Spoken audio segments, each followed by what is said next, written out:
This is the AEW Collision July 26, 2025 full show results video which takes place at Aragon Ballroom Residency in Chicago, Illinois. The show started with a match between Dustin Rhodes versus Lee Morardi for the AEW TNT Championship. The ROH Pure Champion worked his technical skills targeting the left knee. Dustin grit through the pain to explode for a Texan Destroyer and the Crossroads. 1, 2, Moriarty placed his foot on the ropes to break the pin. Moriarty went back to work on the leg with an ankle lock. Dustin was close to tapping, but he was able to reach the ropes for the break. For the finish, Moriarty had Dustin down and the ROH Pure Champ went for a figure 4, however, the TNT Champ countered for a roll-up to win the match by pinfall, and retain the TNT Championship. After the match, Kyle Fletcher demanded a one-on-one shot next week. Dustin obliged with a stipulation, and it's a Chicago street fight. Then we see that Tony Schiavone remember the death of Hulk Hogan, and send condolences to Hulk Hogan's family, RIP, brother. Backstage, Tony Storm says she never had a woman in her box that she didn't like until Athena. She wants to see Alex Windsor win the ROH title from Athena. Storm doubts that Athena has the ovaries to sign the world title contract and cash in.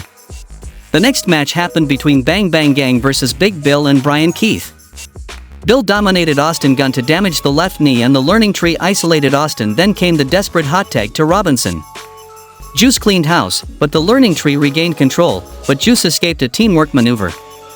Austin smashed Bill into the barricade, then Juice executed a Super Rana to Keith, however, the Bounty Hunter rolled through for top position on a pin, then Austin shoved the pile for Juice to be on top for the win the match by pinfall. Then we see that Don Callis proposed to Shane Taylor that they take out the Outrunners in the $400,000 8-man tag. Callis muttered $300K for him and $100K for Taylor.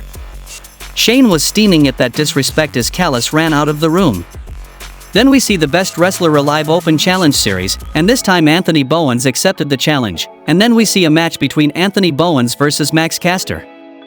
Bowens was extremely aggressive, he pummeled Caster. A Faymaster, Superkick, and Mollywop to win the match with 2 minutes and 53 seconds left on the 5-minute clock. Immediately after the 3 count, Bowens mounted Caster for more punches. Billy Gunn tossed Bowens off and checked on Caster. Bowens was plotting madness behind Billy, but he changed his mind and exited the ring. We see a backstage interview, and Nick Wayne says he is the man of the house now. Don't call them the patriarchy anymore. Then AR Fox was in the mood for a fight, so he called out Wayne.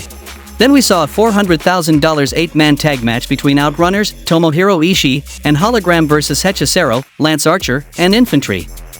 The match broke down into chaos, then Shane Taylor and Don Callis took cheap shots on the outside. Kyle O'Reilly and Roderick Strong ran in to help their conglomeration buddies. They chased Taylor and Callis away. Inside the ring, the Outrunners hit Total Recall on Sean Dean to win the match, and earned the cash prize for their team. The next match happened between Triangle of Madness versus Rachel Ellering, Maserati, and Laney Luck. Ellering put up a fight, but her partners were squashed. Julia Hart assisted Sky Blue for an elevated swinging slam, then Thekla finished the job with a curb stomp on Maserati. Afterward, Queen Aminata came to the ring with a chair. Megan Bayne attacked her from behind for a running powerbomb. Bayne exited to let Triangle of Madness stand tall over Aminata. Backstage, Stokely Hathaway called Adam Copeland pathetic for hiring goons to do the dirty work. A hero fights battles against men their own size, not poor little Stoke.